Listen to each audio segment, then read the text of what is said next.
Donc moi je suis assistante de français au Canada, à Winnipeg, dans le Manitoba, zone anglophone où le français est minoritaire, mais le français existe aussi là-bas.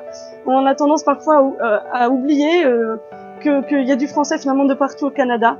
Et donc moi j'ai choisi un poème de Louis Riel, un poète manitobain qui est à l'origine le fondateur de la province du Manitoba.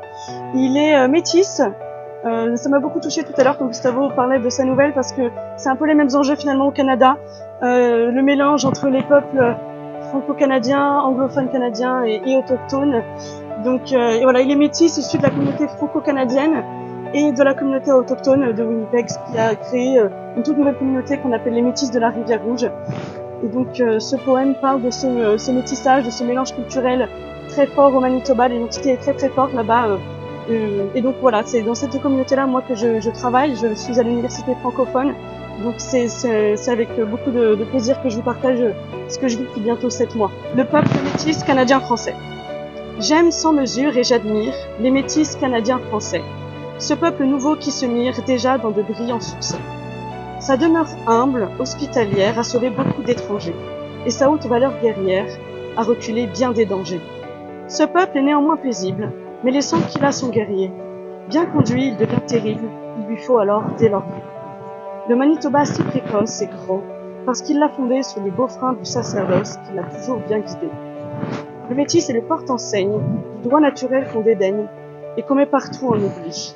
Métis, aimons la droiture, tenons-nous-y résolument, montrons le droit dans sa nature, sans art, sans détour, simplement. Et nous ferons un bien immense à toute la société qui là-dessus tombe en démence. Le droit seul rend la liberté. Fuyons les idées arrogantes, soyons le peuple tout ainsi, fuyons les mœurs extravagantes. Montrons que nous sommes d'ici. Si le trait d'union se place entre métis et canadiens, assuré l'une et l'autre race n'en sera que plus apte au bien. Car je trouve que l'une abonde en vertu que l'autre n'a pas, tandis qu'autrement la seconde assure la première le pas. Le Canadien français possède la connaissance du pouvoir. C'est la cause de bien qu'il plaide, il vise à ce qu'il peut avoir. Les Canadiens français sont fermes, il faut qu'ils soient d'un beau moral, pour ainsi lutter en bons termes avec l'anglais en général. Métis, la grande indifférence que nous tenons du sang indien, se rendant jusqu'à l'outrance est tout de même canadien. À force d'user de finesse vis-à-vis de nos ennemis, nous voilà pris d'une faiblesse, nous faisons trop de compromis. Dotons notre langue française de mots étrangers qui soient beaux, afin que plus riche elle plaise, plus en ces parages nouveaux. Empruntons aux langues sauvages un certain choix d'expression, quelques-unes de leurs images, quelques belles locutions. Métis et Canadiens ensemble, Français si nos trois éléments s'amalgament bien, il me semble que nous serons un jour plus grands. Le clergé qui nous édifie nous unira bien sûrement, comme le trèfle identifie ces trois fleurs admirablement. Son grand cœur prend beaucoup de peine à consolider, je le sais, la nation manitobaine des métis canadiens français.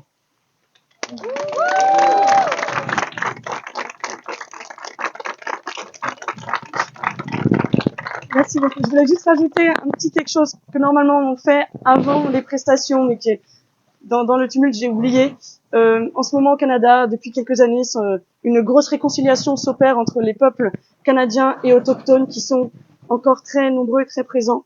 Et donc, dans cette optique de réconciliation et de collaboration, on fait un petit discours au début de chaque événement majeur pour célébrer le territoire sur lequel on se situe. Donc je vous emmène avec moi pour une trentaine de secondes à Winnipeg pour reconnaître le territoire ancestral des autochtones.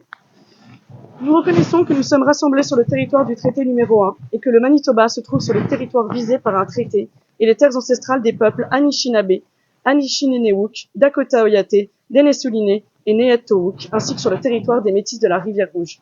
Nous respectons l'esprit et l'objectif des traités de la conclusion de ces derniers. Nous restons déterminés à travailler en partenariat avec les Premières Nations, les Inuits et les Métis dans un esprit de vérité, de réconciliation et de collaboration. Je vous remercie.